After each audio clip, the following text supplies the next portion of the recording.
The International Rice Research Institute, or IRRI, has a COP30 program that champions low-carbon rice farming, carbon finance opportunities in the global south.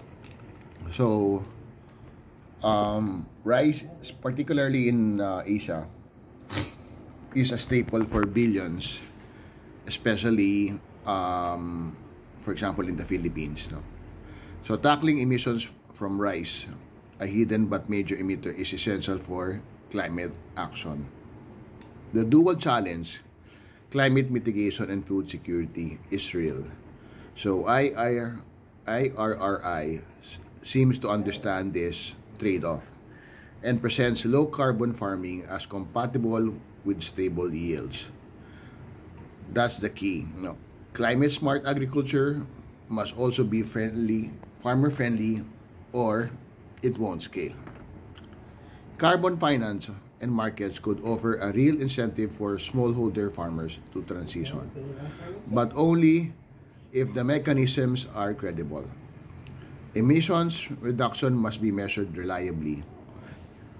Without that, there's a risk of greenwashing or ineffective carbon credits. So, my thoughts in this is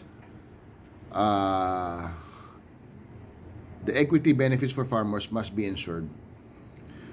Farmers need to see tangible benefits, for example, income, resilience, and stability.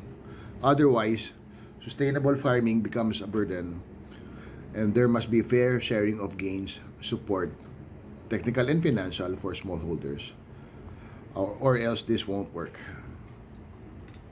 So, scaling across diverse geographies is also hard. What works in one country or region may not translate to another.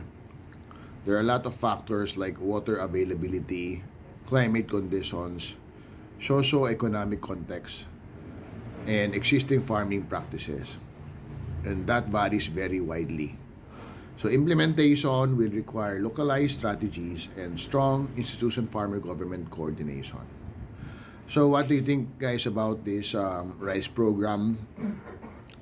Because Asian people are rice people, and rice is a necessity and a staple for them. And I believe we should focus to rice sustainability moving forward.